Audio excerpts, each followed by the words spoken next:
এবার করোনার মতোই চোখ রাঙাচ্ছে নতুন ভাইরাস। দুইটি খাবার থেকে ছড়িয়ে পড়ার আশঙ্কা করেছেন স্বাস্থ্য বিশেষজ্ঞরা। বাচ্চা থেকে বৃদ্ধ সবাই আক্রান্ত হচ্ছে এই নয়া ভাইরাসে। এখনো আবিষ্কার করতে পারেনি এই ভাইরাস নিরাময়ের টিকা। চীন ও জাপানে ছড়িয়ে পড়ছে হিউম্যান মেটানিউমো ভাইরাস। ভাইরাসটি করোনার মতোই ভয়াবহ, আতঙ্ক ছড়িয়ে পড়তে পারে। তাহলে কি এবার পুরোপুরি পছন্দের তালিকা থেকে বাদ দিতে হবে এই দুইটি খাবারকে? প্রিয় দর্শক, জনস্বার্থে ভিডিওটি অবশ্যই শেয়ার করে দিবেন। যাদের খাদ্য তালিকায় এই দুইটি খাবার রয়েছে তারা অবশ্যই সতর্ক থাকবেন এবং অন্যকে সতর্ক করবেন। করোনার মতো মহামারী ভাইরাসের পরেও যারা সুস্থ আছেন অবশ্যই আলহামদুলিল্লাহ কমেন্ট করবেন। আল্লাহ আমাদের সবাইকে সুস্থতা দান করুক এবং এমন মহামারী থেকে সকলকে হেফাজত করুক, আমিন। এই ভাইরাসে ইতিমধ্যে আক্রান্ত হয়েছেন অনেকে। চীনে করোনার মতোই হাসপাতালে রোগীদের ভিড় বেড়েছে। একই অবস্থা জাপানেও চলছে। চলতি মৌসুমে দেশটিতে ঠান্ডাজনিত সংক্রমণ ছড়িয়েছে 7 লাখেরও বেশি মানুষ। প্রায় 2 দশক আগে এই ভাইরাসের উপস্থিতি জানান দিলেও এখন পর্যন্ত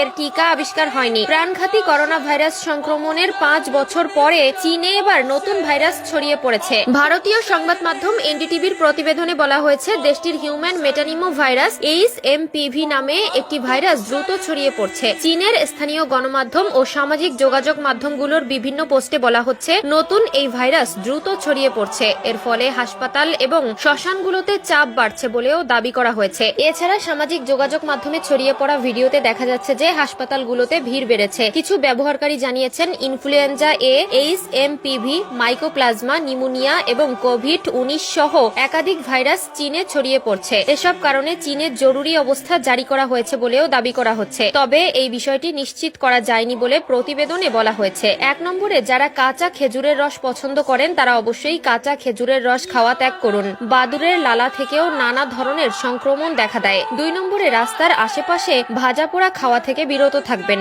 অপরিষ্কার পরিবেশের খাদ্য থেকে দূরে থাকাই আপনার জন্য উত্তম হবে, কারণ বাতাসের মাধ্যমেও নানা ধরনের প্রাণঘাতী রোগ ছড়ায়। স্বাস্থ্য বিশেষজ্ঞরা জানান, HMPV ভাইরাসের লক্ষণগুলো করোনার মতোই হতে পারে। তারা এই পরিস্থিতি গভীরভাবে পর্যবেক্ষণ করছে। সামাজিক যোগাযোগ মাধ্যম SARS-CoV-2 কোভিড-19 নামের একটি হ্যান্ডেল থেকে বলা হয়েছে, চীন একাধিক ভাইরাসের উত্থানের মুখোমুখি।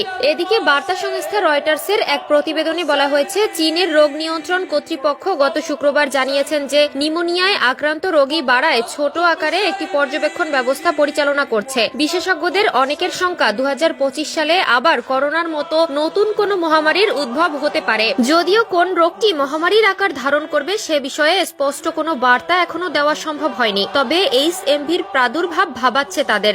HMPV virus